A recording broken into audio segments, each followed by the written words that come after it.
نحمده ونصلي على رسوله الكريم اما بعد فقد قال الله تبارك وتعالى كما ورد في سورة الجاثية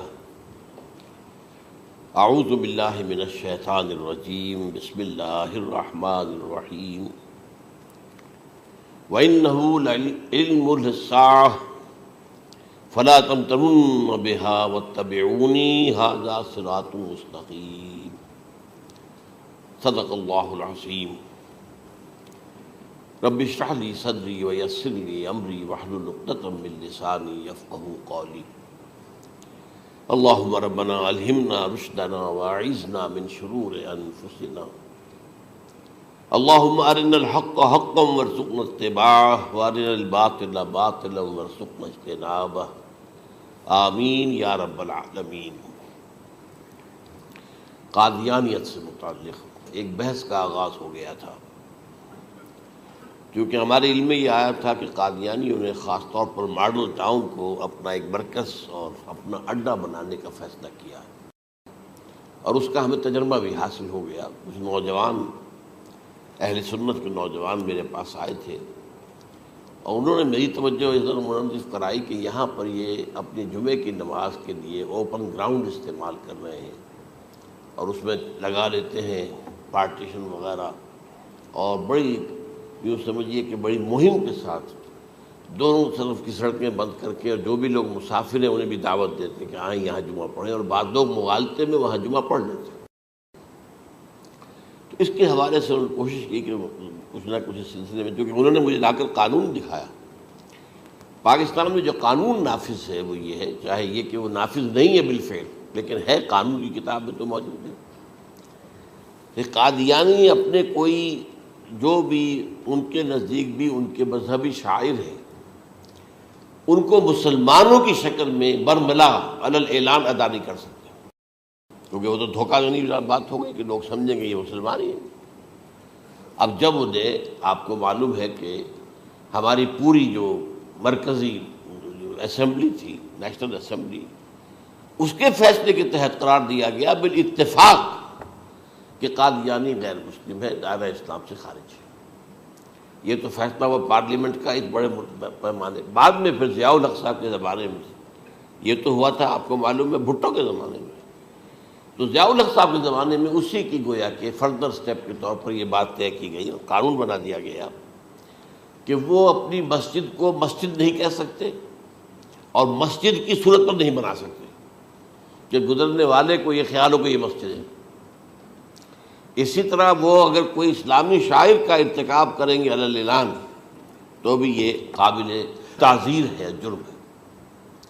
وہ اپنے کئی احاطوں کے اندر، اپنے گھروں کے اندر جو چاہیں کریں، لیکن کھلے میدان میں آ کر جو شاعر اسلامی، بہرحال ان لوگوں نے سب کچھ اڈاپٹ تو کر رکھا ہے۔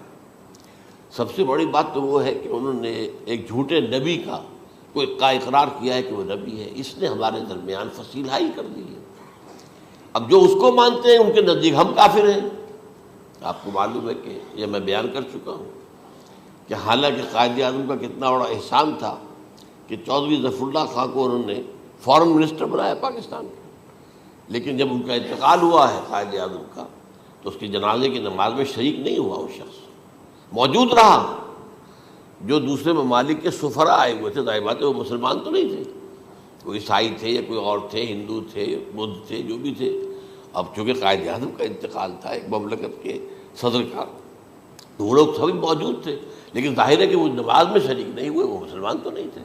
ان کے ساتھ کھڑا رہا یہ شخص۔ اس نے یہ بات، اور جب اس سے پوچھا گیا کہ تم شریک کیوں نہیں ہو تو اس نے کہا دیکھو بھائی، مجھے یا تو مسلمان سلطنت کا کافر وزیر سمجھ لو یا کافر سلطنت کا مسلمان وزیر سمجھ لو۔ میرے نزدیک یہ کافر سلطنت ہے، میں اس کا مسلمان وزیر ہوں کیونکہ میں قادیانی ہوں۔ اب تمہارے نزدیک یہ اسلامی مملکت ہے تو میں کافر ہوں، پھر میں اس کی نماز کیسے پڑھوں؟ تو بہرحال ان چیزوں کی وجہ سے جو دھوکہ دینے والا معاملہ ہو گیا، ورنہ کوئی اور لوگ ہوں یہاں پہ، ہمیں ان سے تعارض نہیں ہے۔ عیسائی بھی ہیں، اپنی تبلیغ کرتے ہیں، کوئی خلاف ان کے رد عمل نہیں ہوتا، الا یہ کہ کہیں یہ واقعہ پیش آ جائے یا کوئی یعنی خام خواہ کو شوشہ کوئی شرارتی لوگ اٹھا لیں کہ انہوں نے قرآن کی یہ جو ہے بے حرمتی کی ہے، تو یہ تو پھر تحقیق سے معلوم ہو سکتا ہے کہ واقعتاً کی تھی کہ نہیں کی تھی۔ لیکن ایک وقت میں جو اس پر تو ان کا احتجاج ہوتا ہے، لیکن یہ کہ ان کے جو ہے چرچ ہے ان کی ساری اور تبلیغ ان کی ہو رہی ہے اور بڑھ بھی رہی ہے تعداد ان کی، لیکن اس کے خلاف کوئی رد عمل تو ہمارے یہاں نہیں ہے۔ تو یہ ہے اصل میں وہ بات۔ تو اس پر جو گفتگو شروع ہوئی تھی میں آج اس کی تکمیل کرنے جا رہا ہوں۔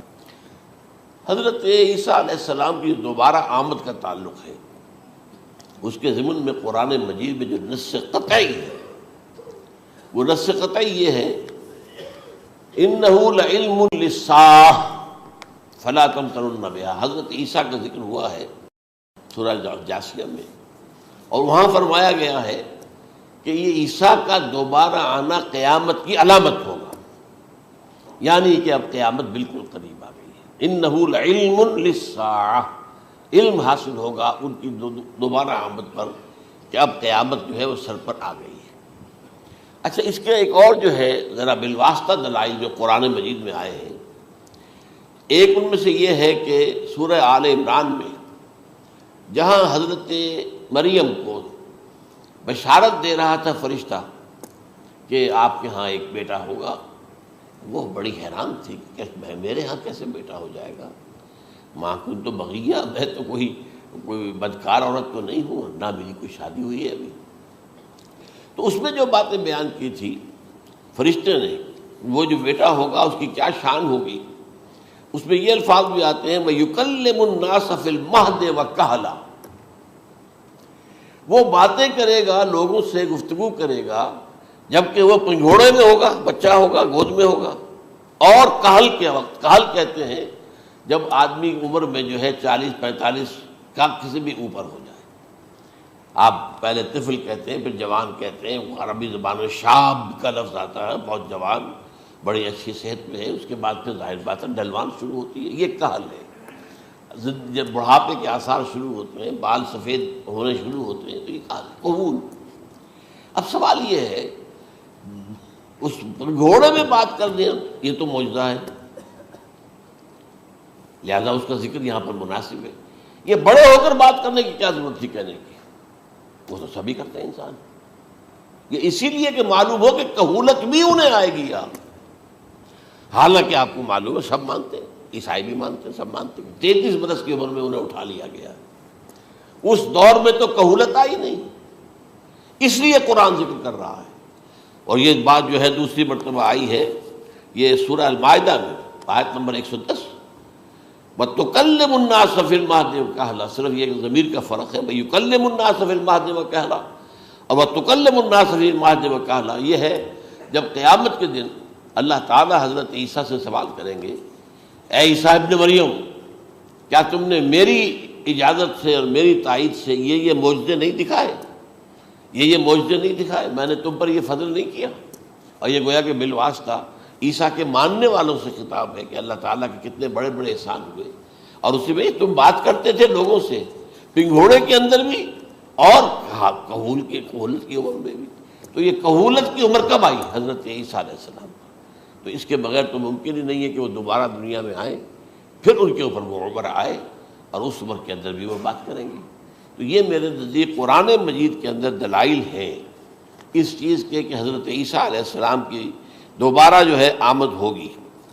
اب اس ضمن میں چاہتا ہوں کہ آج خاص طور پر جو الساعہ کی اور جو علامتیں قرآن میں آئی ہیں، یہ ضمنی مضمون ہو جائے گا، لیکن بہرحال یہ بھی ایک معلوماتی مضمون ہے کہ ایک تو یہ قیامت کی بڑی نشانیوں میں سے حضرت عیسیٰ کا دوبارہ آنا، اور کیا کیا جو ہے باتیں بیان ہوئی ہیں وہ ذرا غور سے سن لیجیے۔ پہلی بات میں نے ہلکا سا حوالہ دیا تھا، ہم تو ایک لفظ قیامت بولتے ہیں، وہ قیامت جو ہے اتنا ہمارے نزدیک جامع لفظ ہے کہ جس میں وہ بھی جو زلزلۃ الساعہ آئے گا وہ بھی ہے، پھر جو نفخ روح نفخ ساق ہوگا وہ بھی ہے، لیکن قرآن مجید سے معلوم ہوتا ہے کہ یہ الساعہ ہے، وہ گھڑی جس دن کے یہاں قیامت برپا ہوگی، زلزلہ آئے گا، شدید ترین حالات آئیں گے، فوری طور پر تمام انسان مر نہیں جائیں گے۔ جو ہے اس کا نقشہ جو کھینچا گیا ہے، یا ایھا الناس اتقوا ربکم ان زلزلۃ الساعۃ شیء عظیم یوم ترونها تذہل کل مرضعۃ عما ارضعت وتضع کل ذات حمل حملها وتری الناس سکارى وما هم بسکارى ولکن عذاب اللہ شدید۔ اے لوگوں ڈرو، اللہ کا تقوی اختیار کرو، اس لیے کہ قیامت کا زلزلہ بہت سخت شے ہے، بہت بھاری شے ہے۔ ان زلزلۃ الساعۃ شیء عظیم، جب پہاڑ چل رہے ہوں گے اور جو ہے انسان جو ہیں گے وہ جس طرح پروانے ہوتے ہیں، پتنگے ہوتے ہیں، ایسے اڑ رہے ہوں گے انسان، اور اس میں یہ بھی حال ہوگا کہ لوگ جو ہے ہر جو دودھ پلانے والی ہے وہ اپنے بچے کو بھول جائے گی۔ ظاہر بات ہے کہ اپنی پڑی ہوئی ہے مصیبت، حالانکہ سب سے زیادہ محبوب ترین شے دنیا میں اس سے اونچی محبت نہیں ہو سکتی جو ماں کو اپنے دودھ پیتے بچے سے ہوتی ہے، انہیں بھول جائے۔ تذہب کل مرضعۃ عما ارضعت، اور تمہیں ایسا محسوس ہوگا کہ لوگ کسی نشے کی کیفیت میں ہیں، یعنی وہ بدحواش ہیں، وہ بدحواس ہو گئے، لیکن یہ کہ وما هم بسکارى، اور وہ مدہوش نہیں ہوں گے، ولکن عذاب اللہ شدید۔ تو یہ ہے زلزلۃ الساعہ، وہ ایک خاص وقت جو ہے، ایک خاص گھڑی جس میں کہ یہ ہونا ہے۔ اس کے علاوہ قرآن مجید میں القارعہ القارعہ والقارعہ وما ادراک ما القارعہ یوم یکون الناس کالفراش المبثوث وتکون الجبال کالعہن المنفوش۔ اب یہ کیا ہے؟ یہ نقشہ قیامت، یہ وہی ہے الساعہ، القارعہ الساعہ۔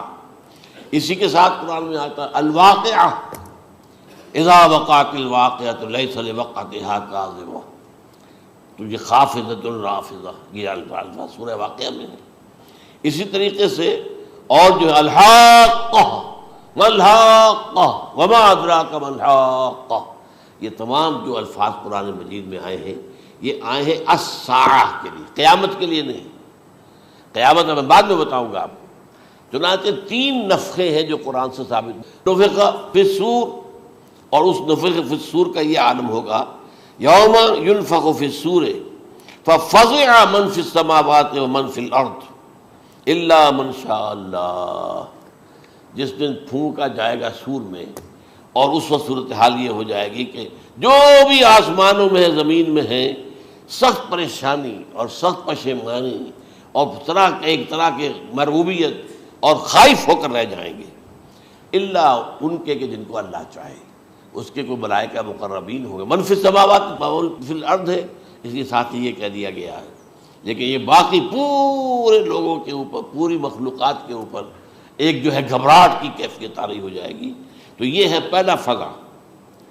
دوسرا فضا کیا ہے؟ فضا صعق، صعق کہتے ہیں آدمی کا بے ہوش ہو جانا۔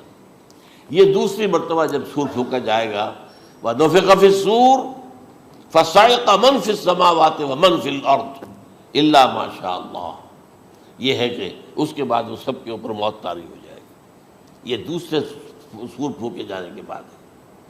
پھر ثُمَّ نُفِخَ فِيهِ أُخْرَى، پھر ایک مرتبہ اور پھونک ماری جائے گی، یہ تیسرا ہو رہا ہے۔ فَإِذَا هُمْ قِيَامٌ يَنظُرُونَ، تو اچانک سب کے سب کھڑے ہوں گے اللہ کی طرف دیکھتے ہوئے۔ اب یہ جو ہے یہ ہے یوم القیامہ، قام یقوم قیامتاً، کھڑا ہونا، کیونکہ اس دن یوم یقوم الناس لرب العالمین، جس دن کے تمام انسان جو ہے کھڑے ہو جائیں گے اپنے رب کے حضور میں، جس کا نقشہ کھینچا گیا ہے اذا دکت الارض دکا دکا وجاء ربک والملک صفا صفا۔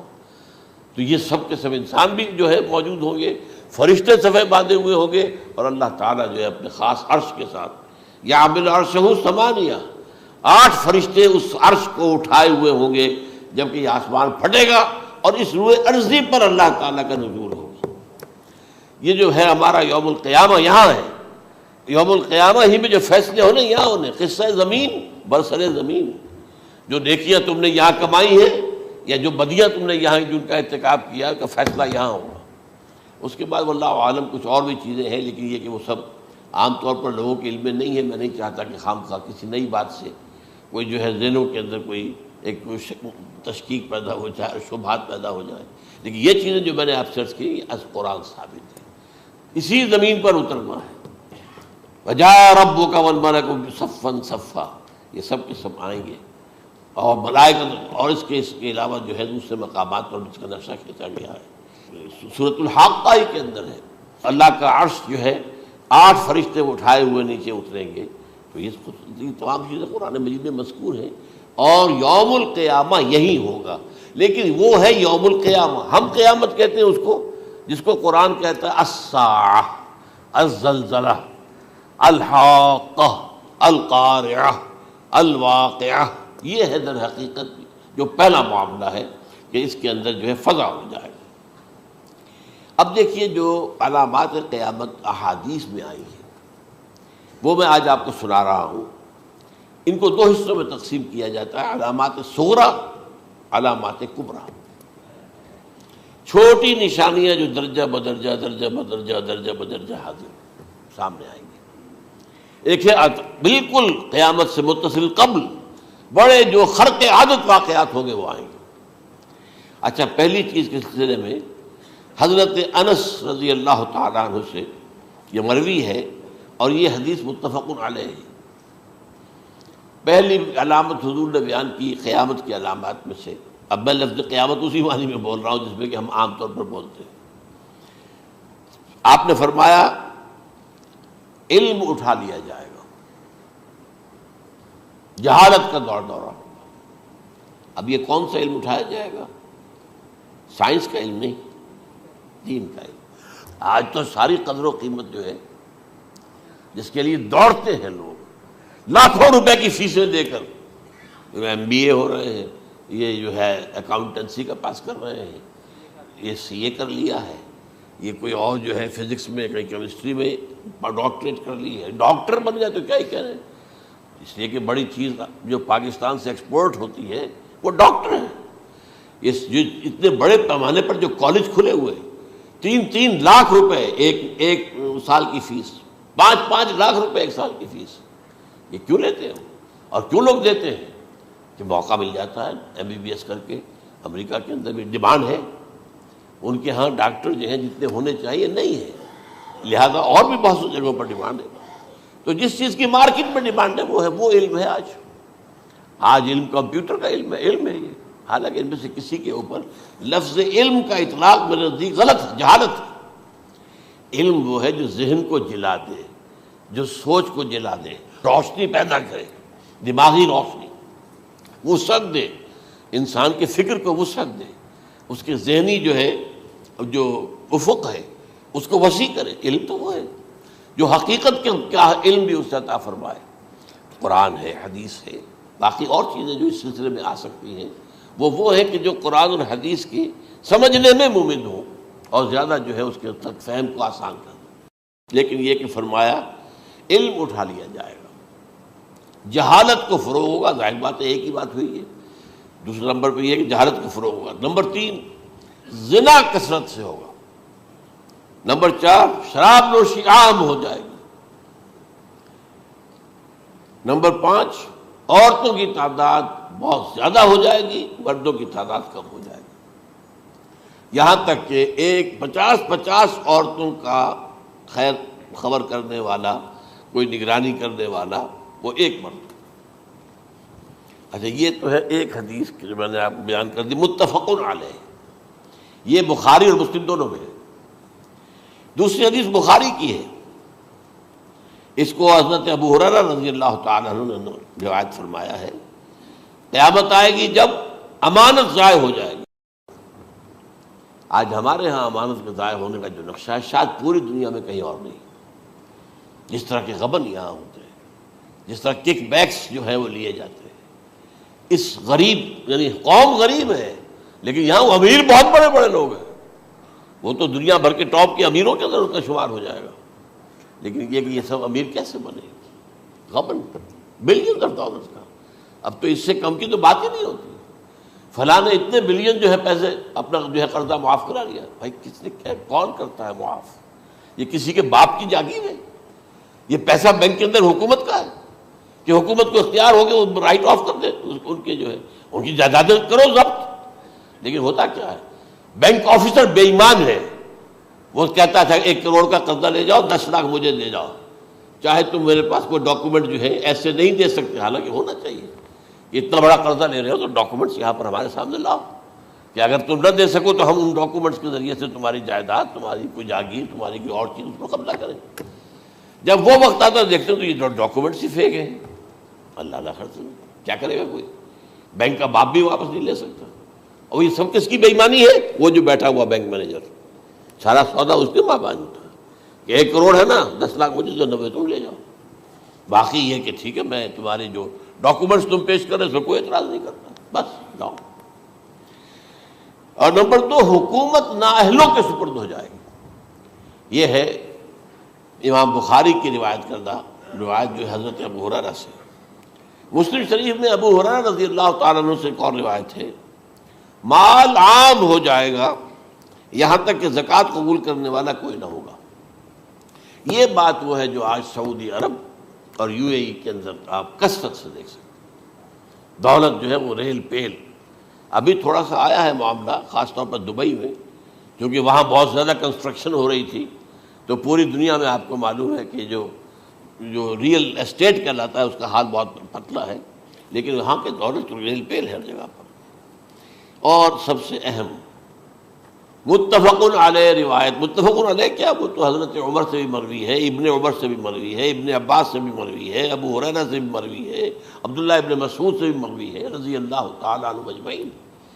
اور یہ وہ حدیث ہے جسے کہا جاتا حدیث جبرائیل، جسے ام السنہ بھی کہا گیا۔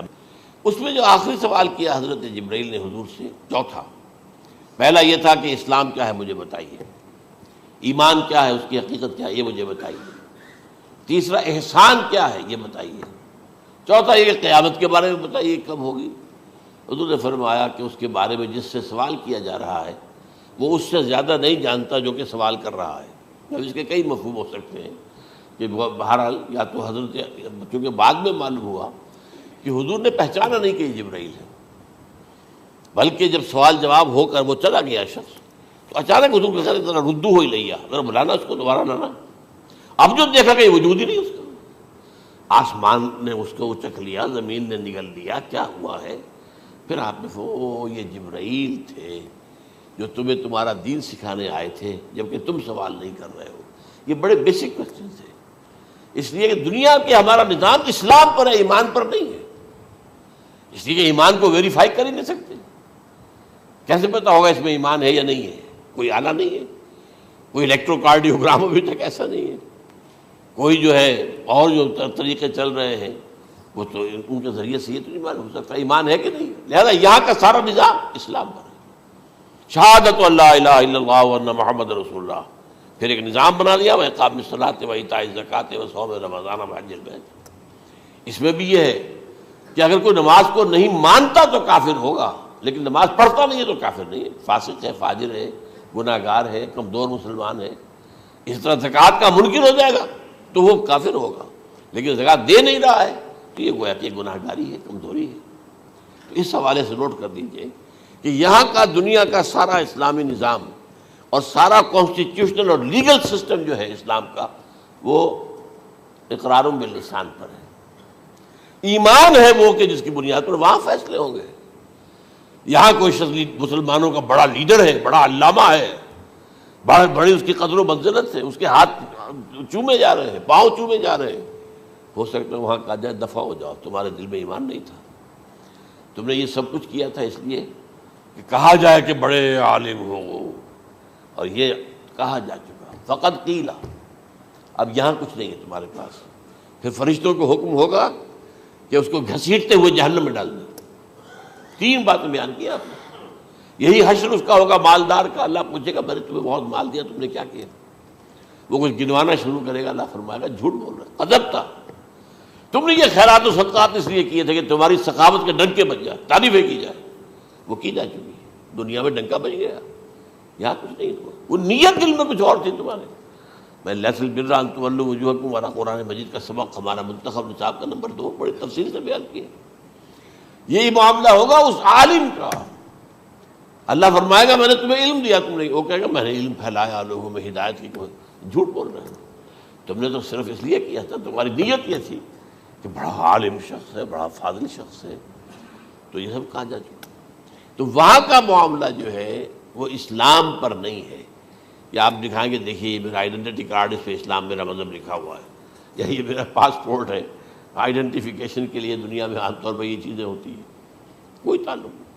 آخرت کا معاملہ کسی اور شے پر ہے، وہ تو ایمان دل میں ہے، اور تمہارے تمام جو حرکات ہیں، اعمال ہیں، ان سب کے اندر جب تک کہ اصل جو قوت متحرکہ ہے وہ اللہ کی محبت نہ بن جائے.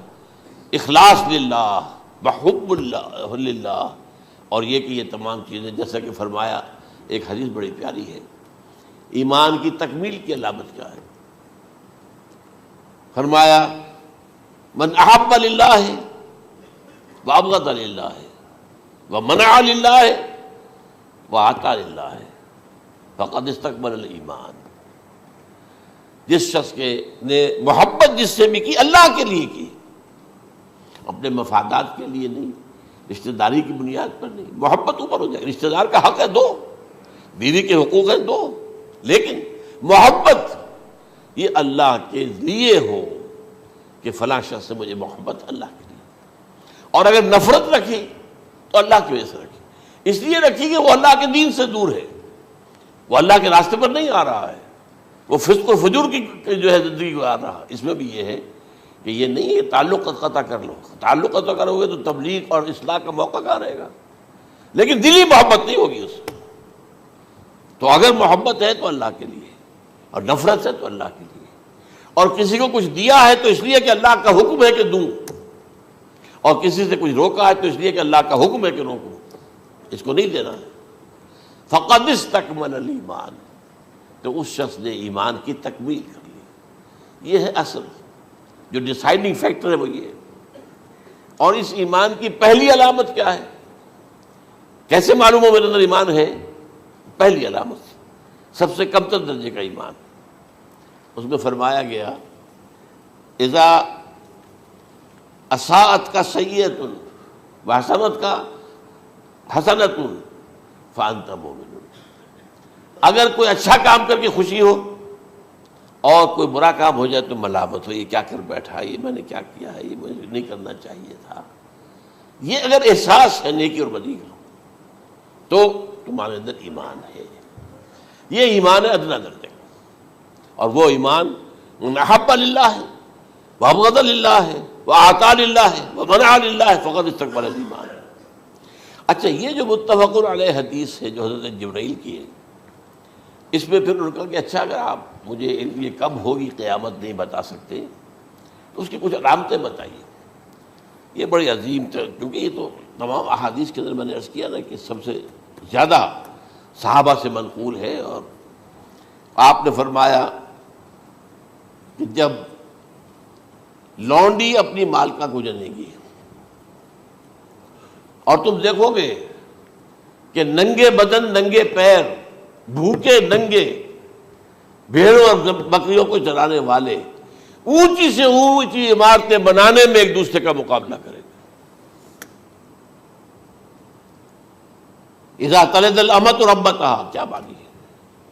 یہ خاص الفاظ کیوں کہے گئے؟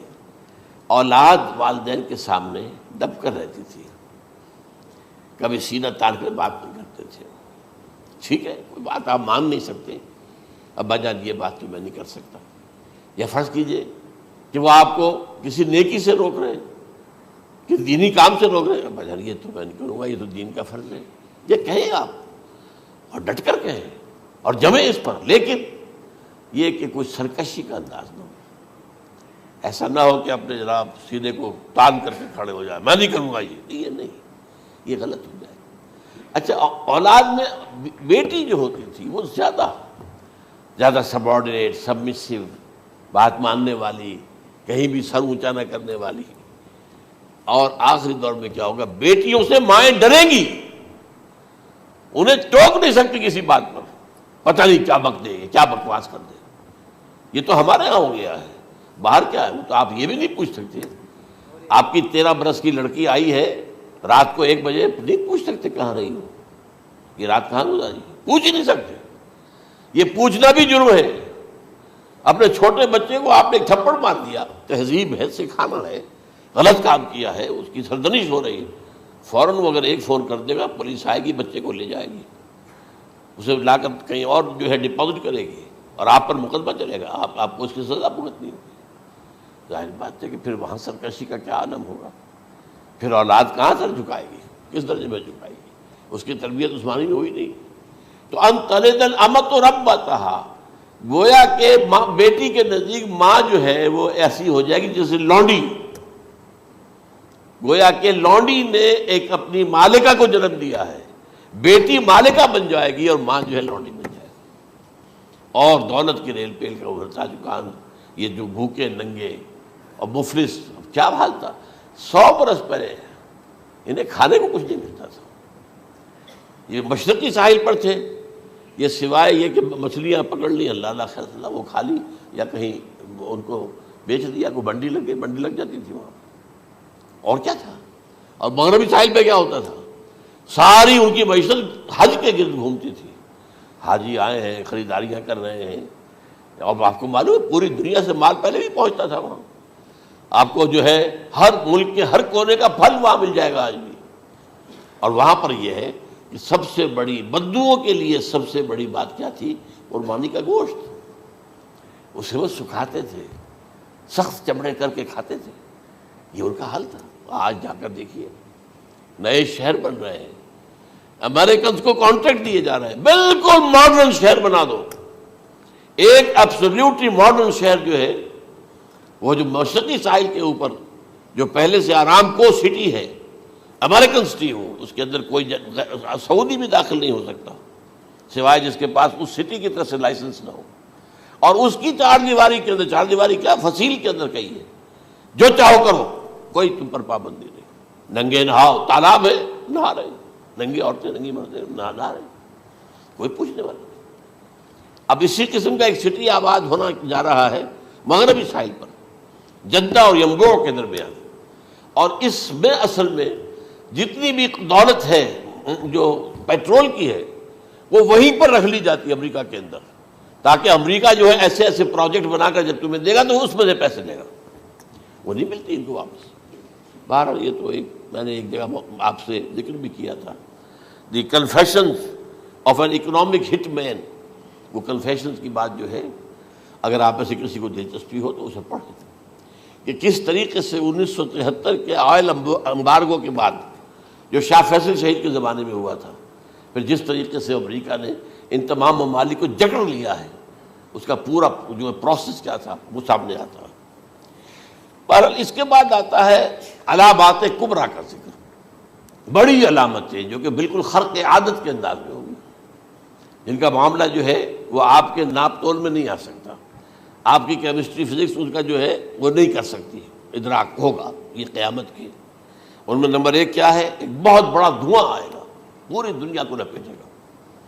نمبر 2 دجال کا ظہور ہوگا، جو اپنی خدائی کا دعویٰ لے کر آئے گا اور بنوائے گا، اس کے ہاتھ میں ہو جائیں گے، قبضے میں ہو جائیں گے سارے ذرائع پیداوار کے، اس کی طرف بھی پہلا قدم اٹھ چکا ہو، ٹرپس کے نام سے معاہدہ ہو چکا ہے، کوئی ملک اپنا بیج پیدا نہیں کر سکتا ہو، یہ بیج ہم نے ڈیولپ کیے ہیں، ان کے ڈیولپمنٹ سے پہلے تم ایک ایکڑ سے کتنی گندم لیتے تھے، آج کتنی لے رہے ہو، کس بنا پر؟ جینیٹکس کا جو کام ہم نے کیا ہے اس کی بنا پر ہو رہا، ہاں تو ہمارا حق ہے، اس کی رائلٹی ہمارے پاس آنی چاہیے، لہذا صرف ان اداروں سے، ملٹی نیشنل سے خریدا جائے گا بیج، اور بیج بھی وہ دیں گے وہ کہ جس سے جو فصل اگے گی وہ بیج نہیں لا سکتی، وہ بیج کا کام نہیں کر سکتی۔ جیسے آپ کو معلوم ہے کہ آپ کے ہاں جو گوشت کھایا جاتا ہے مرغے کا، تو مرغا وہ جو ہے اس میں مرغا ہو یا مرغی ہو، اس کے اندر کوئی وہ کیفیت ہی نہیں ہے،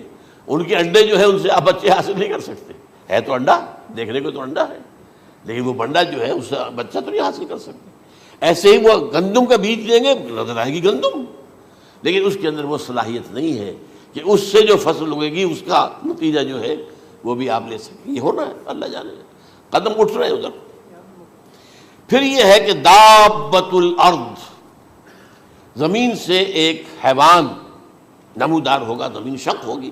ابھی میں کہہ رہا ہوں خرق عادت ہے، یہ چیزیں وہ نہیں ہیں جو ہماری کسی حساب کتاب میں جو باتیں پہلے آئی ہیں وہ تو حساب کتاب میں آ رہی ہیں، ساری سمجھ میں آ رہی ہیں، ساری چیزیں مشاہدہ ان کا ہو رہا ہے، لیکن یہ ہے کہ دابۃ الارض، یہ کہتے ہیں کہ کوہ صفا، اس میں تو نہیں ہے حدیث میں، کوہ صفا پھٹے گا اور اس میں سے ایک حیوان دابہ وہ ظاہر ہوگا، تو اسی لیے فرمایا ہے وَإِذَا وَقَعَ الْقَوْلُ عَلَيْهِمْ أَخْرَجْنَا لَهُمْ دَابَّةً مِّنَ الْأَرْضِ تُكَلِّمُهُمْ، تو ہم اندر سے پیٹ کے چیر کر زمین کے پیٹ کو ایک حیوان کو برآمد کریں گے جو انسانوں سے بات کرے گا، گفتگو کرے گا۔ نمبر 4 طلوع الشمس من المغرب، یہ بھی خرق عادت، سورج تو طلوع ہوتا ہے مشرق سے، غروب ہوتا ہے مغرب میں، لیکن اس وقت معاملہ الٹا ہو جائے، یعنی جو کائنات کے اندر جو گڑبڑ ہوگی کچھ سمجھ میں بات آتی ہے کہ یہ معاملہ جو ہے یہ تو اس پورے سولر سسٹم کو اگر بدل دیتے ہیں تو مشرق مغرب ہو جانا، مغرب مشرق ہو جانا، یہ بالکل سمجھ میں آنے والی بات ہے۔ اس کے بعد ہے عیسیٰ ابن مریم کا نزول، جس کے بارے میں آج میں نے گفتگو کی ہے تفصیل سے۔ یہ نزول ہونا ہے، یہ علامات قیامت میں سے حضور نے بیان فرمایا ہے، اور قرآن مجید کی جو اصطلاحات ہیں اس کے حوالے سے میں نص قطعی جو ہے وہ میں آپ کے سامنے رکھ چکا ہوں۔ پھر یاجوج ماجوج کا ایک معاملہ ہے، یہ میں ابھی اس وقت زیادہ اس پر بات نہیں کر سکتا۔ حضرت عیسیٰ علیہ السلام کے نزول کے بعد 2 کام ہوں گے، یہودیوں کا قلع قمع ختم، تمام یہود، ایک کام تو یہ ہونا ہے، اور نمبر 2 عیسائیت کا ختم ہو جانا۔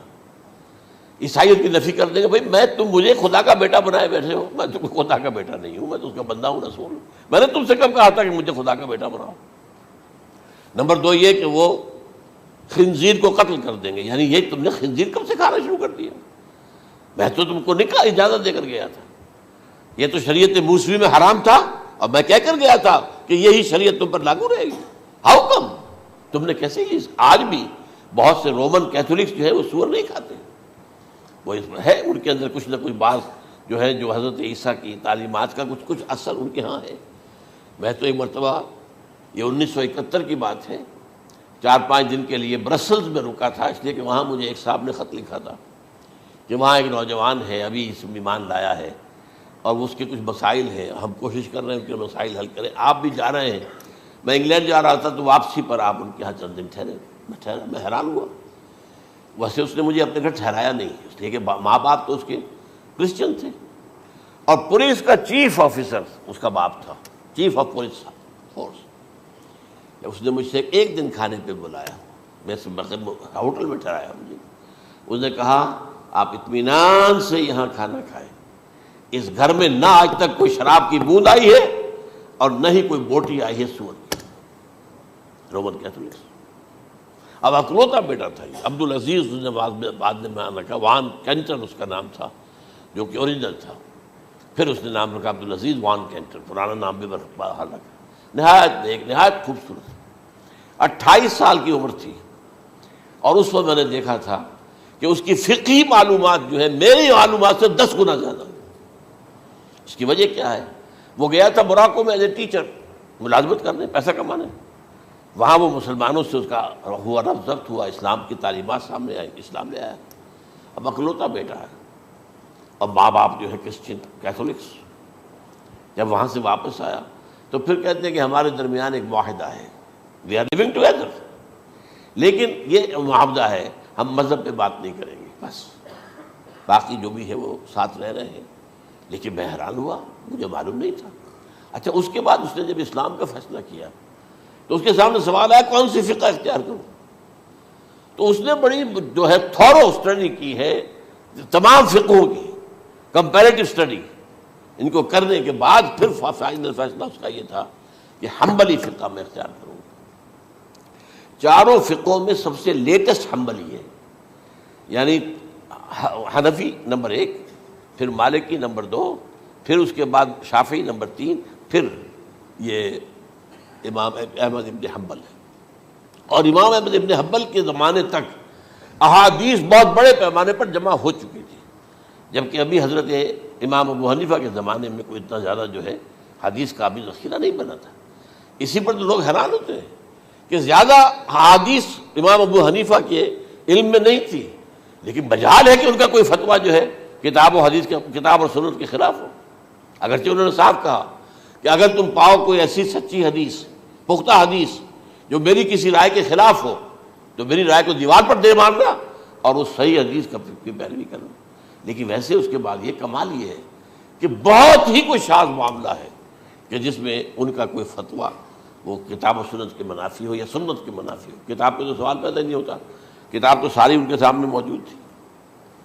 اس کے بعد یہ ہے کہ یاجوج ماجوج، اصل میں بتا رہا تھا آپ کو کہ جب عیسائیت بھی ختم ہو گئی یہود ویسے ختم ہو گئے، استیصال ہو گیا، جڑ کٹ گئی. اب عیسائیت گویا کہ اسلام میں ضم ہو گئی. عیسائیت مذہب ختم، یہودی خود ختم. اب یہ طاقت کتنی ہو جائے گی؟ تقریباً 2/3 دنیا آ گئی. تمام اب عیسائی 2 ارب کے قریب ہیں، 1 ارب 90 کروڑ ہوں گے، یا مسلمان بھی 1 کروڑ 50-60 لاکھ ہیں. دونوں کو جوڑ لیجیے کتنے ہو گئے؟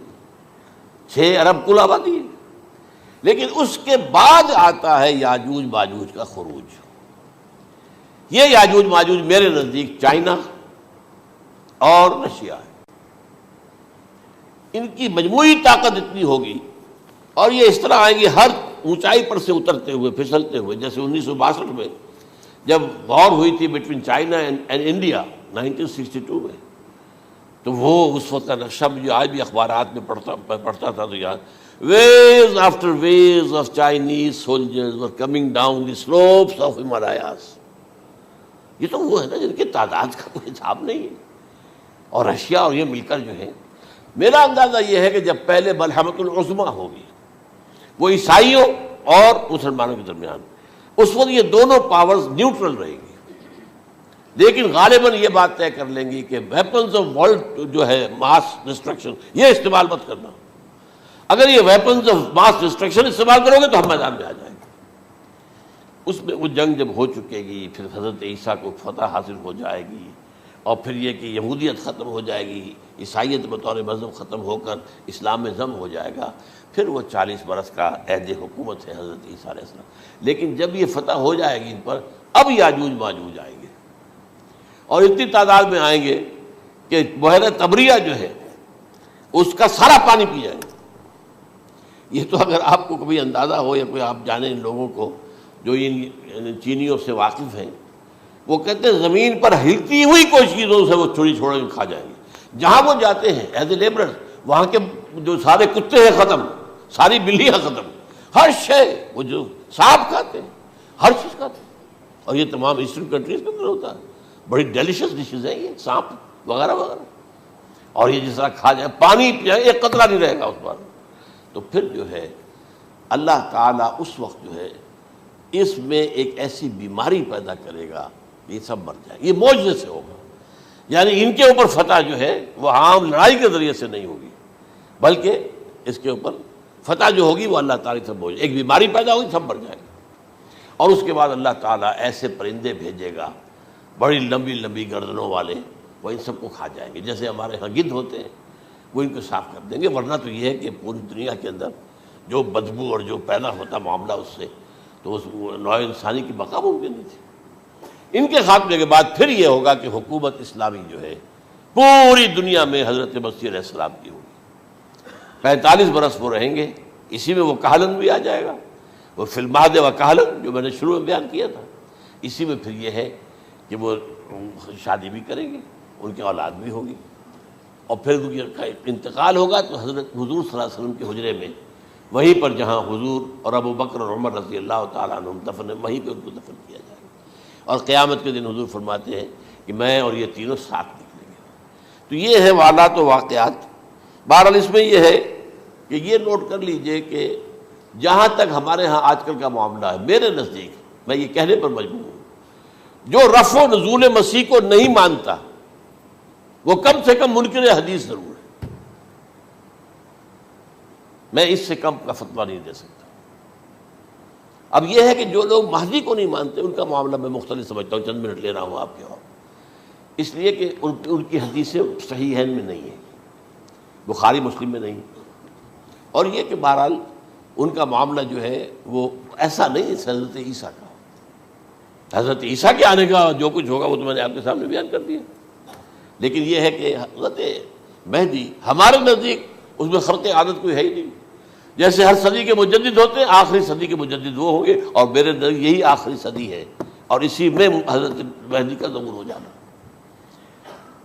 سعودی عرب میں کوئی خانہ جنگی ہوگی کسی بادشاہ کے انتقال پر، اور پھر اس وقت یہ ظاہر ہوں گے. اس وقت ملک کے حالات کو سنبھالنے کے لیے لوگ ان کو زبردستی نکالیں گے، چھپے ہوئے ہوں گے ایک گھر میں. یہ حضرت ام سلمہ رضی اللہ تعالی عنہ کی روایت ہے کہ ایک بادشاہ کے انتقال پر یہ خانہ جنگی ہو جائے گی اور ایک شخص مدینے سے بھاگ کر مکے میں چھپ جائے گا. یہ تو ہے ان کے الفاظ، میں توجیہ کر رہا ہوں. یہ لوگ ان کی طرف دیکھ رہے ہوں گے کہ یہ جو وقت آیا ہے فتنے کا ہماری قوم پر، ہمارے ملک پر، تو ان کی شخصیت ایسی ہے کہ یہ بیچ میں آئیں، صلح صفائی کرائیں، اور وہ جو ہے اس ذمہ داری سے بچ کر بھاگیں گے اور جا کر مکے میں چھپ جائیں گے. پھر لوگ انہیں تلاش کر کے نکالیں گے اور زبردستی ان کے ہاتھ پر بیعت کریں گے، ورنہ وہ اتنے بڑے منصب کو. اور پھر یہ بھی ہے، ایک حدیث میں آتا ہے یصلحوا فی لیلۃ واحدہ، ایک رات میں ان کی مکمل اصلاح کر دیں گے. یعنی اگر کوئی تھوڑا بہت نقص اور عیب کوئی ہوا بھی، کوئی کمی کوتاہی ہوئی بھی، تو اللہ تعالیٰ ایک رات میں اصلاح کروا دیں گے. لیکن ہمارے نزدیک اس کے اندر کوئی خرق عادت ہے ہی نہیں. البتہ جو کہتے ہیں اہل تشیع، وہ خرق عادت ہے کہ ان کے 12ویں امام جو ہے وہ بچپن ہی کے اندر اس خوف سے کہ جو بنو عباس بادشاہ ہیں وہ ان کو قتل کر دیں گے، تو وہ ایک غار میں چھپا دیے گئے. اب وہ 1200 برس سے اس غار کے اندر چھپے ہوئے، اور اس کے بعد وہ ظاہر ہوگی، وہ امام مہدی ہوں گے. اس میں خرق عادت ہے، لیکن میں یہ کہتا ہوں کہ محض خرق عادت کی بنیاد پر ہم اس کی نفی نہیں کریں گے. کیوں؟ کیا ہم یہ نہیں مانتے کہ اصحاب کہف 300 برس تک سوئے رہے؟ یہ کیا عام بات ہے؟ حضرت عزیر علیہ السلام، اللہ نے انہیں موت دی، موت، اور 100 برس کے بعد زندہ کر کے اٹھا لیا. تو خرق عادت حضرت عیسیٰ کو ہم اتنا بڑا خرق عادت مانتے ہیں کہ اٹھا کر آسمان پر، تیسرے آسمان کے اوپر ہیں، موجود ہیں، اب بھی ہیں. شب معراج میں تیسرے آسمان پر حضور کی ملاقات ان سے ہوئی. تو یہ خرق عادت کی بنیاد پر نفی نہیں ہم کرتے. ہو سکتا ہے، لیکن یہ کہ اس کے لیے ہمارے پاس کوئی دلیل نہیں، کوئی احادیث نہیں، کچھ نہیں، اس لیے ہم اس کو نہیں مانتے. البتہ خود وجود جو ہے حضرت مہدی کا، وہ کوئی عجیب بات نہیں ہے. وہ تو جیسے پہلے بھی آئے ہیں ہمارے مجددین، ایسے مجدد ہوں گے اور دین کو تازہ کر دیں گے. ایک صحیح اسلامی ریاست جو ہے وہ عرب میں قائم ہو جائے گی دوبارہ. حضور نے فرمایا وہ عدل اور انصاف سے عرب کو اسی طرح بھر دے گا جیسے کہ وہ اس سے پہلے ظلم اور جور اور زیادتیوں کے سے بھری ہوئی ہوگی. تو یہ کام ہوگا، یہ تو مجدد کا کام ہوتا ہی ہے اس حوالے سے. لیکن بہرحال میں نے پھر بھی کہا کہ اگر احادیث کی کمزوری کی وجہ سے کہ صحیح عین میں نہیں ہے، اگر کوئی شخص انکار کرے تو مجھے کوئی اعتراض نہیں ہے، ٹھیک ہے.